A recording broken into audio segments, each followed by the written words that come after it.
opportunity to testify today. My name is Andrew Sandberg. I have 14 years experience in the railroad industry. I currently serve as the assistant to the president of the Machinist District Lodge 19, the Railroad District. We represent 11,000 machinists at railroads across the country.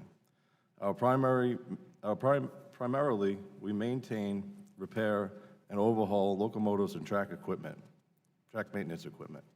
I'm speaking to you today about a massive operational change currently upending the railroad industry, threatening jobs, health, and safety of our members. That change is called Precision Scheduled Railroading, or PSR for short. PSR is not safe or effective as it's currently being implemented, and we believe that Congress and the FRA should exercise their oversight to investigate this.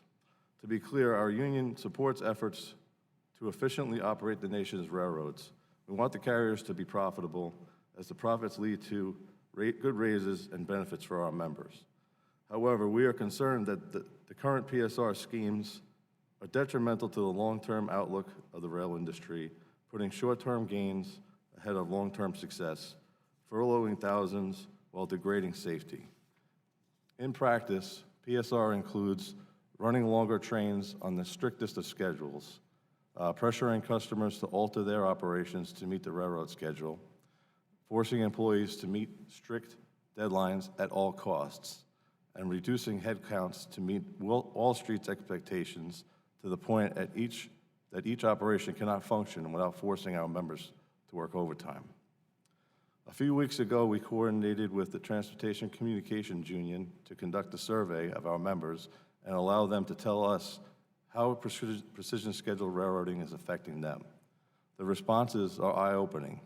Our members report being overworked, stressed, and scared. They talk of drastic cuts to their shops, and those remaining are being asked to perform double or triple the work compared to before. They speak of increased safety violations, of managers threatening job cuts if deadlines are not met, of being forced to ignore basic safety procedures. A carman from Union Pacific stated, and I quote, "The current culture at UP is one of production first and safety last. It isn't just the safety of employees at stake, it is also the safety of the communities our trains move through. UP has reduced the employment levels to a number that cannot sustain thorough safety inspections. Everyone is scared to do their job right.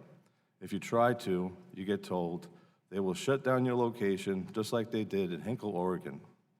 With the PSR atmosphere, it is just a matter of time before lives are lost." End quote. This carman was referring to a recent layoff of almost 200 workers at the Hinkle rail yard, which included approximately 75 machinists. Likewise, a machinist from CSX reports being rushed to perform train inspections. Quote, "Right now it's pretty much do what you're told, look the other way. Managers telling employees, you get hurt, you won't have a job here anymore." End quote. These are just a couple of 160 responses we received thus far. For additional responses, please review our full testimony. As part of the survey, we asked our members to rate overall safety on the scale of 1 to 10, before and after PSR implementation. Before PSR, rail safety received an average score of 6.9. After PSR implementation, rail safety received an average score of 2.6.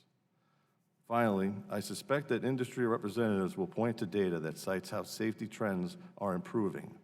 Unfortunately, the data they reference are incomplete. The data sets are incomplete because it's clear to us, judging by the survey responses, that not all safety incidents are being reported. Indeed, our members and union officers report an atmosphere of hostility towards reporting any safety violations whatsoever. As one of my colleagues stated to me after attending a local lodge meeting last week, quote, "The way these guys talk is as if the FRA is non-existent," end quote. We must do better. Thank you for allowing me to testify today. I look forward to answering your questions. Thank you, Mr. Sandberg. Chair will